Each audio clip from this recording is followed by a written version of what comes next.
નમસ્કાર દર્શક મિત્રો, ચક્રવાત દિવસમાં આપનું હાર્દિક સ્વાગત છે અને હું છું યોગેશ રંગપડિયા.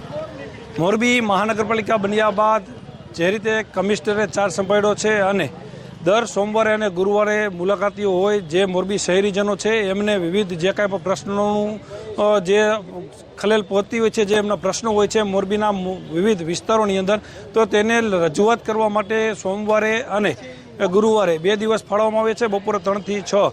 તો આ દરમિયાન આજે પણ સોમવાર હોવાથી મોરબી શહેરીજનો મોટી સંખ્યામાં આજે મોરબી મહાનગરપાલિકા કચેરી ખાતે કમિશનરને પોતાના વિવિધ વિસ્તારોની રજૂઆત કરવા માટે પહોંચ્યા છે. જેમાં મુખ્ય સમસ્યાની વાત કરીએ તો તેમાં ઉભરાતી ગટર હોય, રોડ હોય અને જે સાફ સફાઈ સહિતના જે પ્રશ્નો છે એમનો આજે પણ મારો ચાલ્યો છે અને આ બાબતે મોરબીના જે શહેરીજનો શું કહે છે અને આ બાબતે મોરબીના જે કમિશનર છે સ્વપ્નિલ ખરે એમને શું કહ્યું, જુઓ આ વિડીયોમાં.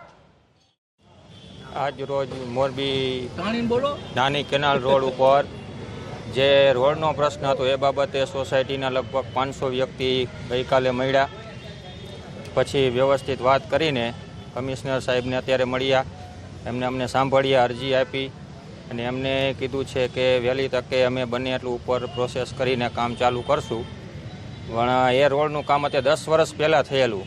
જે તે સમયની વસ્તી જોતાં અત્યારની વસ્તીને તમે જુઓ તો રોડ ઘણો નાનો પડે. ત્યારે વસ્તી 2000 એપ્રોક્સ હતી, અત્યારે તમે જુઓ તો 15 થી 20,000 છે.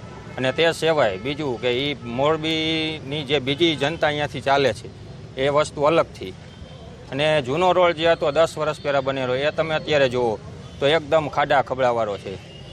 અને લગભગ આથી 5 વર્ષ પહેલાં કેનાલમાં પાઇપલાઇન નાખીને માથે બંધ કરીને બાજુમાં બીજા રોડનું કામ ચાલુ થયું હતું. પણ ભગવાન જાણે શું થયું, એને ઉપર કાંકરી નખાઈ ગઈ અને કામ ઊભું રહી ગયેલું હતું.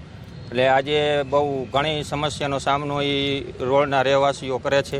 એટલે આજે આપણે કમિશનર સાહેબને મળ્યા, વ્યવસ્થિત અમને સાંભળ્યા અને કામ થઈ જશે એવી અમને બાંયધારી આપી છે. બરાબર. જે પણ લોકો રજૂઆત લઈને અહીંયા આવતા હોય છે, જનરલી એમને અમે પહેલાં શાખાધિકારી પાસે મોકલતા હોઈએ છીએ, જેથી શાખાધિકારી એમની જે પ્રાથમિક માહિતી છે એનું નોટ લઈ લે. એમાં ઘણીવાર જે રજૂઆત છે એ કોઈ બહુ ખૂબ જ આસાનીથી સોલ્વ થઈ શકે એવી રજૂઆત પણ હોય છે. દાખલા તરીકે કોઈ જગ્યા જો ગટરનો પ્રશ્ન હોય તો જ્યારે શાખાધિકારીને અપ્રોચ કરવામાં આવે તો ડાયરેક્ટલી એમના લેવલથી સૂચના થઈને પ્રશ્નનો નિકાલ થઈ શકતો હોય. તો સૌથી પહેલાં અમે એક કાગળ આપીએ છીએ તમામને, જેમાં એ પોતાની પ્રશ્નનું વર્ણન કરી શકે અને એ કાગળના નીચેના ભાગમાં શાખાધિકારીના અભિપ્રાયનો અમે ઉલ્લેખ કરતા હોઈએ છીએ. શાખાધિકારી પોતાના અભિપ્રાય સાથે અને કેટલા સમયમાં પ્રશ્નનો નિકાલ થઈ શકે છે એ વિગત સાથે અરજદારને અહીંયા મોકલતા હોય છે. ઘણીવાર શાખાધિકારીના લેવલથી જ અરજદારને સંતોષ આવી જતો હોય છે, એમની પ્રશ્નોનું નિરાકરણ પણ થઈ જતું હોય છે. તો એવા કેસમાં અરજદારને અહીંયા આવવાની પણ જરૂર હોતી નથી. છતાં કોઈ પણ અરજદાર જો ઈચ્છતા હોય કે એમના પ્રશ્ન બાબતે મને મળવા માંગે છે તો શાખાધિકારી પછી તરત જ અમે એમને અહીંયા બોલાવી લેતા હોઈએ છીએ અને એમનું પ્રશ્નની વિગતવાર ચર્ચા પણ કરતા હોઈએ છીએ. અને જ્યારે જરૂર જણાય તો અમે શાખાધિકારીશ્રીને એમના પ્રશ્નનો નિકાલ કરવા માટે, અધરવાઇઝ કન્સર્ન જે ડીવાયએમસી છે એમને પ્રશ્ન નિકાલ કરવા માટે સૂચના પણ આપતા હોઈએ છીએ. ખાસ કરીને સાહેબ, રોડ રસ્તા અને ગટરને લઈને જે પ્રશ્નો આવી રહ્યા છે એના માટે મહાનગરપાલિકા અત્યારે કઈ રીતે કામગીરી? હા, તો એમાં ઘણા અલગ અલગ પ્રકારના પ્રશ્નો હોય છે. અમુક પ્રશ્નો એવા છે જેનું ત્વરિત નિકાલ થઈ શકે છે.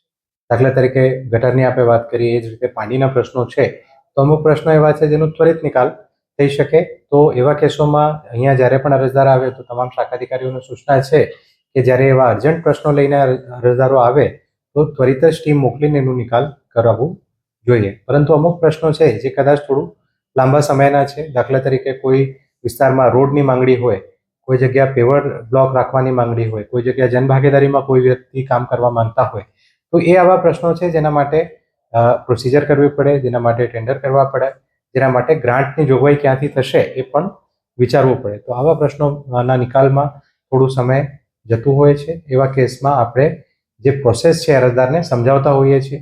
ઘણીવાર અહીંયા અરજદારો જનભાગીદારીના પ્રશ્ન માટે આવતા હોય છે તો અમે એમને ગાઈડ કરતા હોઈએ છીએ કે જનભાગીદારીના કામ માટે કેવી રીતે અપ્લાય થવું જોઈએ અને કેવી રીતે એમાં મહાનગરપાલિકા મદદ કરી શકે એ પણ અમે ગાઈડ કરતા હોઈએ છીએ.